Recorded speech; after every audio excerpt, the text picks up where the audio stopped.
Masechet Yevamot, Daf Chaf Tet. We come to a new Mishnah with a new variation of three brothers. Shelosha Shanaim Nisuim Shete Achayot Ve'Had Mufne. We have three brothers. Two of them are married to two sisters. One of them is single. Actually, he could be married. It makes no difference in this case, but it will make a difference in a future case. So that's why the Mishnah says this one is not married to anyone. The third brother. Met echad mi ba'ale achayot ve'asa ba mufne ma'amar. And so we have a case involving Ma'amar, in which here are two brothers, and Shimon dies first. So Leah is permitted, is available to Levi. He can do Yibum. He doesn't do Yibum just yet, and he wants to go through all the procedures, and he wants to do Ma'amar first. That's kind of a type of Kiddushin, which we'll see the status. The status of Ma'amar will be the main discussion today. And so he does Ma'amad with Leah. In the meantime, before he gets to finish the process and perform Yibum, Reuven dies, and now he has Leah's sister fall to him as a Yevamah. And so now the question is, do we have a problem of two sisters? See, if Levi did full Yibum with Leah, then that's it. He'd be that Leah would be his wife, and then Rachel would be Erva, and so nothing would happen. He would do nothing with her, and she could go marry anybody else. But what about this Ma'amar? What do we consider that its status? It's a machaloket. Bet Shammai omrim ishto imo v'halezu teseh mishum achot isha. Very important statement. Bet Shammai says this Ma'amar is considered like a full marriage. We'll see how much like in the Gemara, but the point is that he is now he has his wife, Levi and Leah are together, and therefore there is no zikah to Rachel, and Rachel can just go free without anything.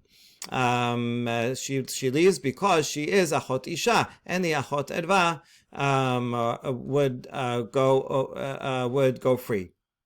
Okay. Ubet Hillel omrim mosiet ishto beget ubachalisa beshet achiv bachalisa. Bet Hillel says no, this ma'amad is a quasi status, Drabanan, half marriage, and therefore this guy has a problem. He has this half marriage to Leah, so he cannot continue and do Yibum because he has a zikat to Rachel, and it would be achot zikukato, and so he has to give a get to Leah, because the get is the way to undo the ma'amar, and he has to do chalitza to Leah and chalitza to Rachel. And we say a comment about this. Zohi shamru oy lo al ishto ve'oy lo al eshet achiv. About this we make a comment. Woe to him for his wife, and woe to him for his wife's his brother's wife, because he has to do chalitza to both. You see, if he had performed yibum to one before Reuven had died, he did Yibum to Leah, then he could keep Leah, and then it would be okay. But he didn't, he did Ma'amad instead, and then unfortunately this came about, so neither Rachel nor Leah will be able to have Yibum, and they will instead get Halisa. Okay, so that is a good fundamental machloket, and we asked the question about the Zohi. This is just an extra comment. Alright, so what do we need this for? Right? I mean, we could feel bad for them, but why do we need this in a legal statement? So Zohi lema'utemai, the word Zo says this and not something else. It's a limiting statement. Lema'utehach Rabbi Yoshua Tela abdinan kevate ela I kedaban Gamliel I kedabi Elazar. This limiting statement is coming to tell us that we do not follow Rabbi Yoshua, but rather either Rabban Gamliel or Rabbi Elazar, should be Eliezer, in a different case. This is a Mishnah later in Yevamot and Daf Kof Tet. Let's look at that case. It's similar. Here we have two brothers married to two sisters. One is an adult and one is a child. In other words, the parents, the mother, did a ma'amad and married off the daughter while she was a minor, in which case she always can object to the marriage while she's a minor, and then retroactively it will be as if nothing happened. So in such a case, if met ba'ala shel gedola, if the older sister died, and so now we have the brother who's married to the minor sister would have Yibum would fall to him. Now on a Deoraita level, he has to perform Yibum with her, because his marriage to the minor is low level, is only midrabanan. On the other hand, he can't perform yibum because midrabanan, he is attached to the minor, and so now the adult would be his minor's sister. And so we have three solutions. The first one, Rabbi Eliezer says, "Melamdina teketana shetameen bo." We go and tell his child wife, listen, do mi'un and separate from him. Once you do mi'un, then retroactively the younger one was never married, and then he can go ahead and do yibum with the older sister, and that way at least one person can get yibum. Too bad for this young girl. Maybe she liked him. Rabban Gamliel omer im me'ana me'ana. Rabban Gamliel says, yes, you could do that, but v'im lav tamtin ad shetegdil v'tesel lezu mishum achot isha. You could also just wait till the young one grows up. Right? Listen to tell the Yevamah, hold on. You have to wait a while. She's now 9. Wait 3 years, and then. And once she is an adult, then that will become a full marriage with the one who was younger. So the Yevamah is now fully married to his sister, and then the Yevamah can go free. So that's Rabban Gamliel solution, and at least according to this solution, the Yevamah can remain married to the young sister, that was his plan all along. And it's unfortunate for the Yevamah, because who knows how long she has to wait for this. Okay, but at least someone remains married. Rabbi Yoshua omer, I lo al ishto, I lo al eshet achiv, mosit ishto beget, ve'eshet achiv b'chalisa. Rabbi Yoshua says, no one can stay. This Yevamah cannot stay with his original wife, nor with the Yevamah. Rather, he should give a get to the young one, and chalisa to the Yevamah, and woe to both of them. So that's what Rabbi Yoshua says in this case. And so that is there is some similarity here, and so the Gemara is saying the Zohi Shamru means that we say woe to both of them on this case here, in the third perek of Yevamot, and not in the case later on in 109. In other words, we do not follow the opinion of Rabbi Yoshua that no one can be married, but rather we can do either like Rabban Gamliel or like Rabbi Eliezer, in which case he can remain either Rabban Gamliel, he can remain with his minor wife, or Rabbi Eliezer, that he can undo that marriage and then undo that ma'amad, and then do yibum with the Yevamah. Okay, good. So that's a good point of the Gemara to point out this oy law here and the similar phrase there, and compare the cases. All right, next. Amar Rabbi Elazar, lo tema ma'amar lebet Shammai kone kinyan gamur de'i ba'e lapuke sagi laha begita. Ela ma'amar lebet Shammai eno kone ela lidchot besara bilvad. So Elazar says that when Bet Shammai says ma'amar is koneh, right? That is what he said here. That even though Levi did ma'amar only did ma'amar telah, we consider it like a full marriage, and that's it. He's connected to Leah, no zikat to Rachel. Okay, so Rabbi Elazar says, hold on, don't say that ma'amar is a full marriage totally, to such an extent that if he wanted to remove her, he would need only a get. In other words, Levi changed his mind, and he says, I don't want to be with Leah. Would he need just a get, or also chalisa? If the ma'amad is only half a marriage, then he never broke the zikah, so he still has to give still to do chalisa. So that's what he's saying. Yes, you still have to do chalisa. Don't think that's a full marriage. You see, once you do once he does yibum, then if they decide to separate, he wouldn't have to give a get. And you would not need to do chalitza.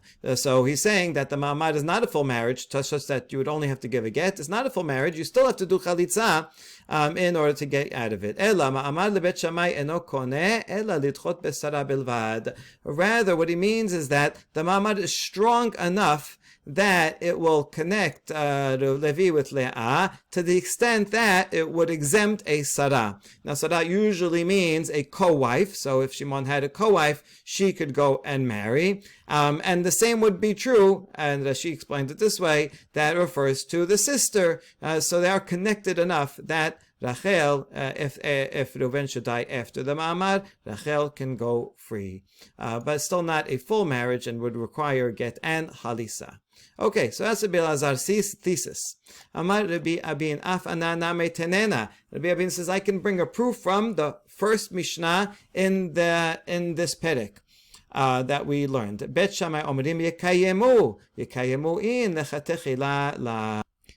That was a case of 4 brothers, 2 of whom were married to 2 sisters, and those 2 died. And so then, because the 2 surviving brothers have a zikah to both of them, so we saw Bet Hillel says everyone has to do chalitza. And if they would go ahead without permission of Bet Din and perform yibum, then the Bet Din will force them to leave. Bet Shammai agrees that they should do chalitza, but he says if they go ahead and do yibum, then they can remain married. They can remain married because although at the time when the first one did a yibum, he violated achot zekukato, but once he does it, then that breaks the zikah. So once they violated once, they can remain married. Now Bet Shammai says, yeah, you can. If you did it, if you violated, then you can remain married. But lechatechila, you cannot, right? So we see that although they disagree once they did it, Bet Shammai agrees that lechatechila, there's no way to get married, to actually perform yibum. Now here's the question: if you would think that according to Bet Shammai, a ma'amad is a full marriage, that's the opinion that we are rejecting, right? Rabbi Elazar says it's not a full marriage. So if you would say it is a full marriage, then you would have an easy solution. Then the 2 surviving brothers, one of them can do ma'amad. You're permitted to do ma'amad. There's no problem of achot zekukato with just doing ma'amad. He's not doing yibum. And so once you do ma'amad, then that would be like a full marriage, and the other one do ma'amad like a full marriage. Once they're both fully married, then they can. Then there's no problem. There's no zikaz anymore, and then they can remain married. And so this would be an easy lechatechila solution. So how come the Bet Shammai is saying over here, oh, there's no way lechatechila that they could be married. If they did it, only then b'diavad they could stay. So this seems like a good proof for Rabbi Elazar, but we reject it. Okay, so let's read that Mishnah according to you, Rabbi Elazar, the one that it's not a full marriage, but it is sufficient that the co-wife can go free. So let's test it out. Same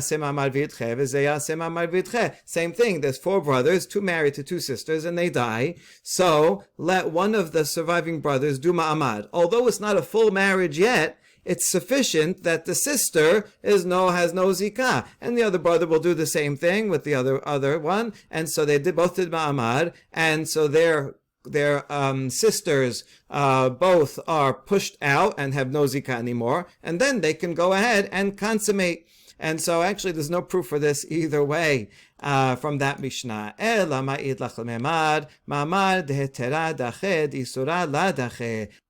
Rather, to explain the opening Mishnah, we have to distinguish between ma'amad dehetera.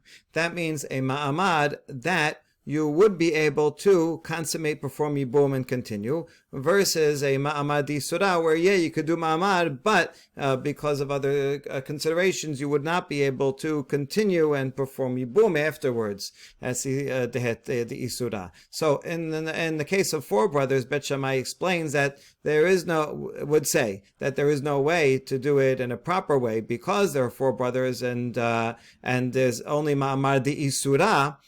So it does not push away the other sisters. So there's no way lechatechila to have them married. Only ma'amad dehetera would. And so here too, hachanameh, in our case, ma'amad, afilu leman damar ma'amad konyat kinyan gamur. In our case, it actually doesn't matter whether you say ma'amad is full or not. Even according to the one who says it is full, we're going to see that opinion in a few minutes. Ma'amad dehetera kaneh de'isura la kaneh. Only if it's a ma'amad that could lead to something lead to consummation, then the ma'amad is effective. Otherwise, not. And so, in our case, in this Mishnah, it is effective because at that time, Rachel was not yet a Yevamah, so Levi takes Le'ah, and so that ma'amad would be a fine ma'amad. Is it a full ma'amad to the extent that they would need just to get without chalitza, or not a full ma'amad only to the extent that it pushes away Rachel? There is no proof from that Mishnah either way. Okay, good. All that was one version of that discussion. Rav Ashi, however, matneh hachi amar Rabbi Elazar. So going back to the statement of Rabbi Elazar, lo temama amar lebet Shammai dache dechi agimura vesarata chalisa namela ba'ya ela docher umeshayer hu. In this version of Rabbi Elazar is even thinks that the status of the ma'amad is even weaker than in the version before. In this version, according to Bet Shammai, that ma'amad does not even push away the other sister fully, but rather would still need chalitza. So in other words, in this case, if he does ma'amad, and then Reuven dies, so then, yes, it's enough, the ma'amad is enough to break the zikah that Levi has to Rachel, to the extent that he doesn't have to worry about her, and he can go ahead and consummate with Leah. However, in order for Rachel to go and marry anybody else, she still needs chalitza. So this ma'amad is not so effective to break that tie altogether. All right, so that is the second version of limiting Bet Shammai's applicability. And now we try to bring a support. Amar Rabbi Abin, afananami tanena, Bet Shammai omrim yekayemu in lechatechila la. Again, from the Mishnah of the opening of the Perek, that 4 brothers, 2 of whom die, and they were married to 2 sisters, so there's no way to have them all married lechatechila. But Bet Shammai says if they go ahead and do it, then they can remain married, only lechatechila. So there's no way to do it lechatechila. Now, if you say that, according to Bet Shammai, a ma'amad is sufficient to break the zikah with the other Yevamah to the extent that he can go ahead and do ma'amad with this one, then we have a way that they could a path towards lechatechila, marriage with both of them. They would both do ma'amad and break the tie with another one, and maybe afterwards, they have to go also and do chalitza with the other. So okay, even if you did that, there's still a way to get to marriage lechatechila. So ve'ela hakatane Bet Shammai omrim ishto imo ve'alezo teseh mishum achot isha. So we accept that possible interpretation, but now we come back to our Mishnah with the 3 brothers, and here in our Mishnah it says because he has his wife with him that he did chalisa already, so the other one, the second Yevamah, can go free, and it sounds like she goes free totally without chalisa. And according to this, they would require chalisa. So instead, you know what? That is not a possibility. Cannot fit it with even our Mishnah. So we reject this. This one is rejected altogether. This interpretation of Rabbi Elazar. Ela Yevamah de chazia lekulhu chazia lemiksata. Yevamah de la chazia lekulhu la chazia lemiksata. If a Yevamah can perform the full process and do Yibum, then she can also do part of the process and perform only Ma'amad according to Bet Shammai, and then that would be effective, and that explains this Mishnah where it was available. Only Shimon died, so he could have done Yibum. He could do Chalitza. In that case he can do Ma'amad, and the Ma'amad is effective. In the opening of the Mishnah of our Perek, when there's 4 brothers and 2 die, then there's no possibility of performing Yibum, and therefore that's why in that case, even according to Bet Shammai, there is no way that lechatechila they could perform Yibum, even doing Ma'amad, because the Ma'amad is not effective unless it's a case where one could also have done Yibum. We already saw a couple of interpretations of the opinion of Bet Shammai regarding the strength of Ma'amad in his opinion, and so now we're going to have a further question and discussion about that. Ba'ai Rabba Ma'amad le Bet Shammai nisuin oseh or erusin oseh. According to Bet Shammai, who says Ma'amad is not just a drabanan halfway, like a marriage, like Bet Hillel says, but he says it's something strong. How strong is it? Does it actually accomplish full nisuin or only erusin? In a regular case, you have two steps: kiddushin, which makes the woman prohibited to everyone else, and then nisuin. The main part of Nisuin, we do lots of things. We build a chuppah, yichud room, sheva berachot. But the main thing of Nisuin is, in fact, the bi'ah. And so that's the full step. Then they're fully married. And so this ma'amad, is it only like Erusin, which is more or less how we've been explaining it so far, or can it even accomplish Nisuin by itself? That's Rabba's question. His student, Abaye, asks, Amar le, lema hilcheta, for what would be the practical difference? If the practical difference would be that if he's a kohen and she dies, can he become tameh in order to take care of her body? Only if they're married, yes. Then if it's nisuin, if it's erusin, no. Can he undo her vows? Only someone who's a husband can undo her vows. To inherit her, if she has money and she dies, only if it was nisuin. So if he just does ma'amad and then she dies, would he inherit her? So if that was that we're talking about, hold on. Hashta arusa ba'amat nerebichia ishto arusa lo onen velo mitamela vechen lo hi lo onenet velo mitamet lo meta eno yorsha metu goba ketubata avad baba amar mi ba'ya. Basically, if someone who is an arusa in a regular case, we know about that person. Nebichia says if it's only arusa, then you do not have the whole laws of yibum, and if he's a kohen, he does not become tameh to her. And she would not, if he died and they were only erusin, she would not be onenet, and she would not be tameh to him. This is a curious law because even a bat kohen has no prohibition of becoming tameh. So it's here seems only because of parallelism, because otherwise the law does not apply to her, or maybe it's referring to other laws regarding burial, like on a holiday. Anyway, the point is that through erusin, all these do not apply. Meta, if she dies, he does not inherit her if there was only erusin and not kiddushin. And if she dies, and if he dies, he dies, then she gets a ketuvah. That's true. Even gets a ketuvah. But all these other things, if it's only erusin, then doesn't get anything. So avad b'ma'amar mibaya. So if in a regular case of erusin, full erusin, they don't get these benefits. Then ma'amad, do you even have to ask if ma'amad would be like what kind of question are you asking? Why would anybody think that ma'amad alone, without any bi'ah following up, would accomplish something like nisuin, if even in a standard case of kiddushin it does not? ולעניין מסירה לחופה, מאי נישואין עושה ולא בעיה מסירה לחופה, או דילמה אירוסין עושה ובעיה מסירה לחופה. Or what are you asking? Rather, are you asking about, do you have to go to a chuppah afterwards, after you do ma'amad?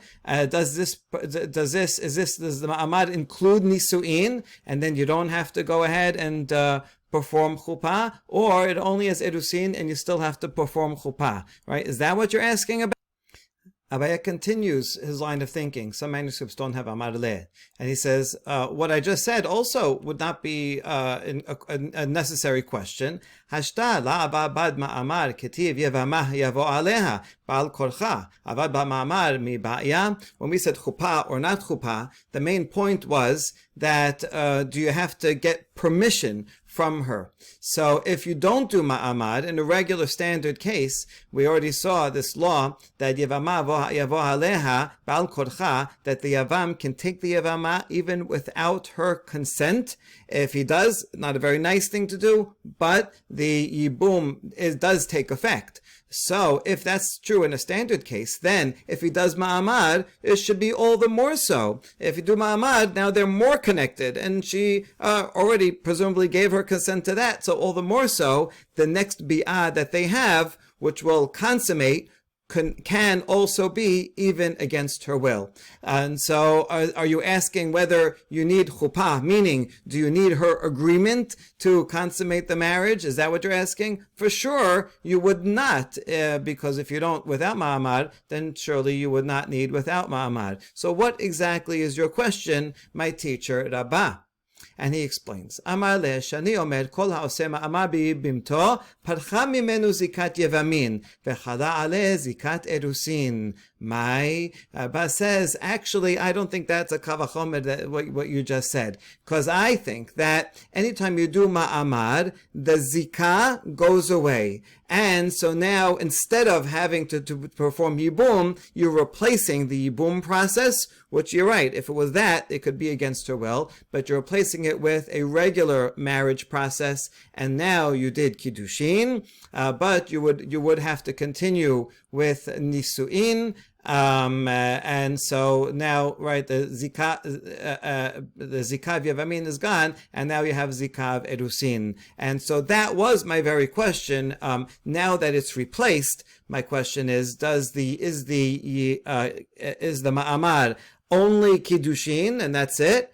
Or does the ma'amad that effective, according to Bet Shammai, that it will accomplish even the nisuin in such a case? And it could be, yes, even that strong, even though a regular kiddushin, just with a ring, does not do the whole process, because here, somehow, because there was already boom, there was zikah, and now you are replacing it with this other process, maybe this other process, which is a completely new thing, includes kiddushin and nisuin in one.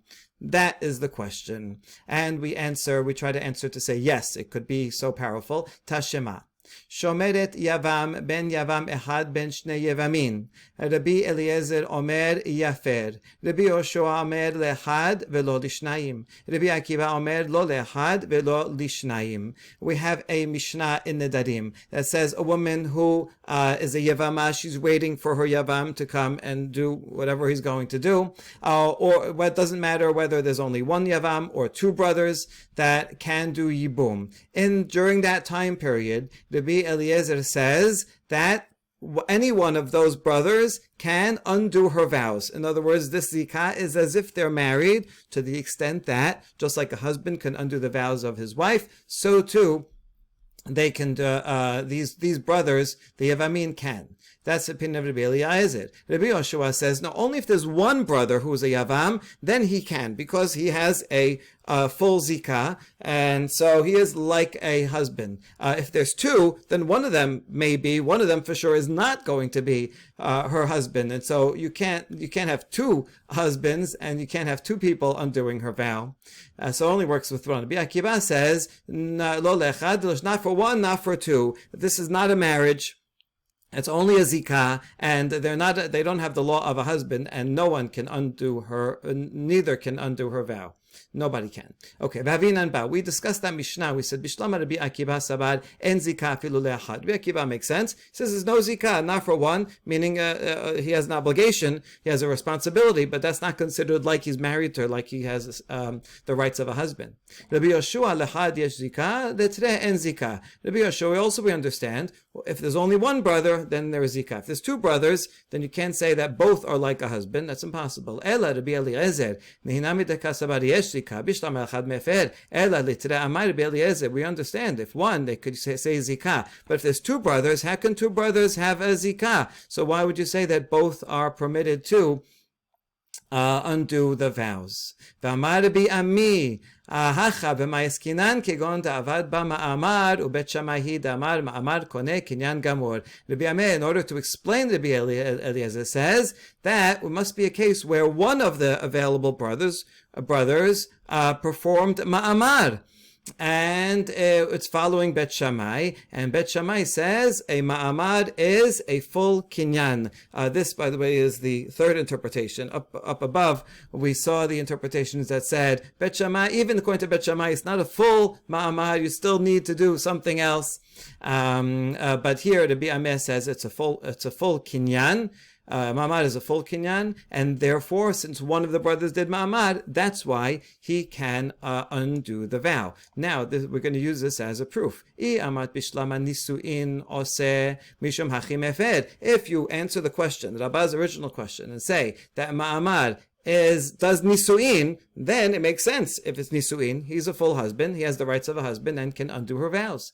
Eli amat erusin ose, hechimase mefer, vatenan, nara meorasa, avihu ba'ala meferim nedareha. If the ma'amad only accomplishes erusin, then that is not sufficient for him to undo her vows, because we learned that nara meorasa, a woman who's engaged, her father and her husband can undo her vow.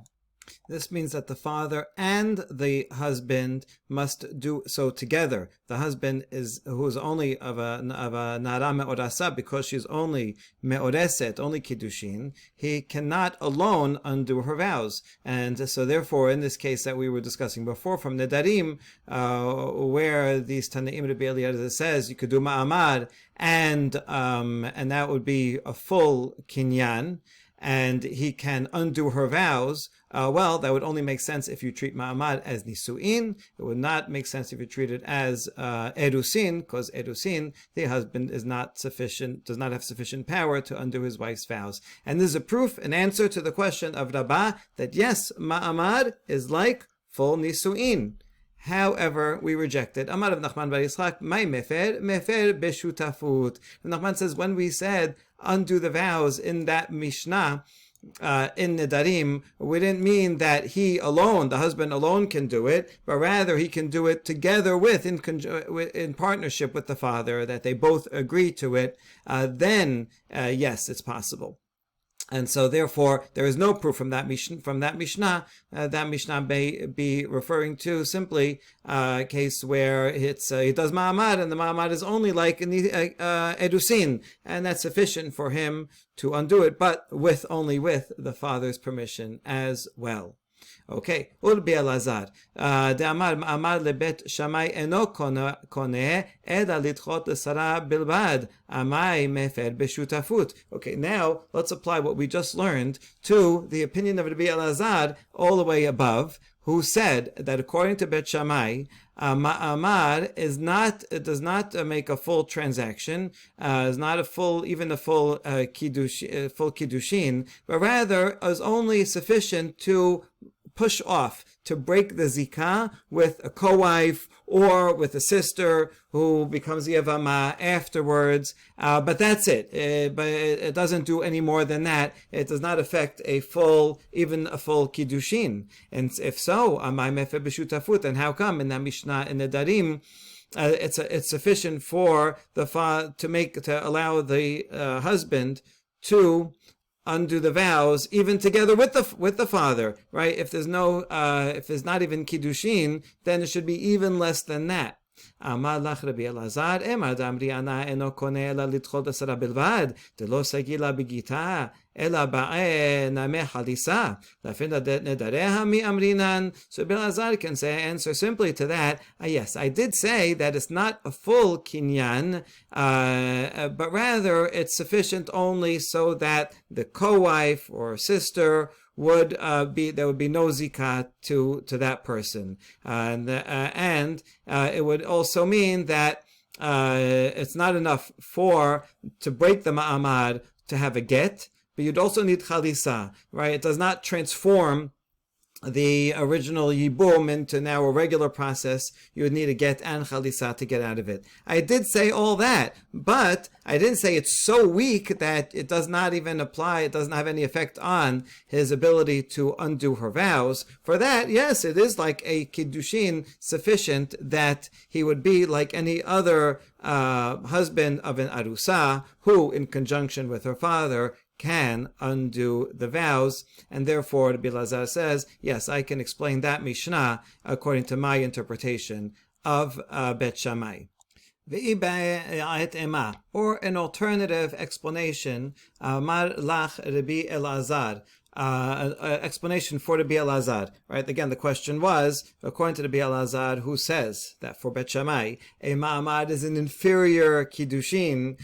So if so, how do you explain the Mishnah in Nedarim, where it says that even a Yavam, a Shomeret Yavam, can undo the vows of her husband, according to Rabbi Eliezer, who explains that we did ma'amad, right? So according to the explanation of Nedarim, how can it be that when one of the brothers does ma'amar, that means that husband, that Yavam, can undo the vow in conjunction with the husband, if you say that ma'amar is even less than kiddushin? That was the question we had, and so he'll answer. Rav Nachman bar Yitzchak mi nicha says your question was assuming the reinterpretation of Nachman bar Yitzchak, who said that in that case we're talking about in partnership, that because it's only ma'amar, so it's only erusin, and therefore it can't be that the husband does it by himself, has to do it together with the father.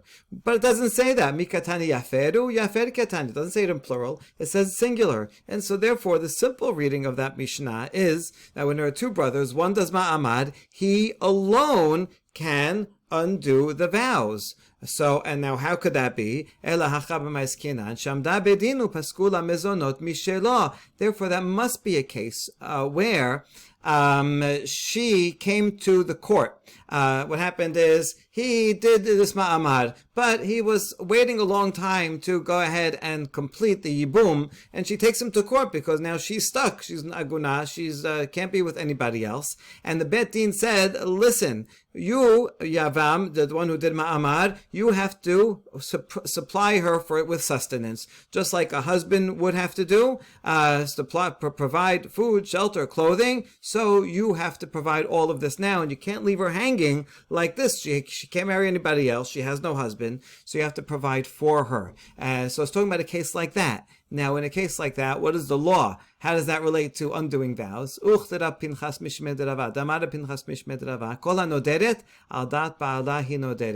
says anytime a woman makes a vow, she does it with her husband in mind, kind of on condition that it'll be okay for her.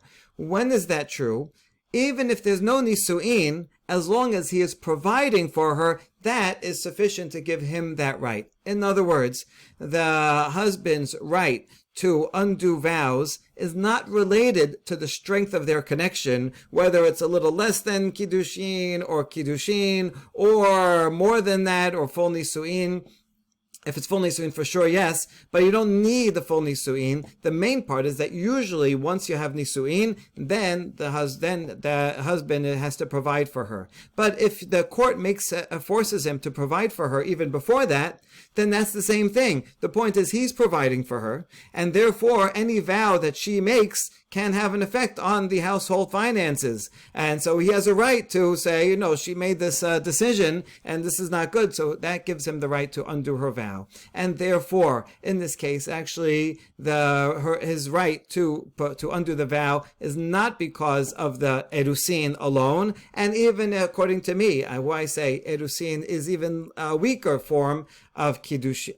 That ma'amad is even a weaker form of kiddushin. Nevertheless, because we're talking about a case where he did ma'amad and the court had to force him to provide for her, that is the reason why he can undo her vows. And so therefore, once we explain this Mishnah that's talking about this case, that the Bet Din forces him, and that's why, so therefore has no relation to the strength of the acquisition of ma'amar. And that concludes the sugya of various permutations, various levels of what ma'amar is actually, and it's really quite a fascinating range from being as it's only d'Rabbanan to, according to some of these opinions, it being so strong that it can be like nisu'in itself. Baruch Adonai Le'olam, Amen ve'amen.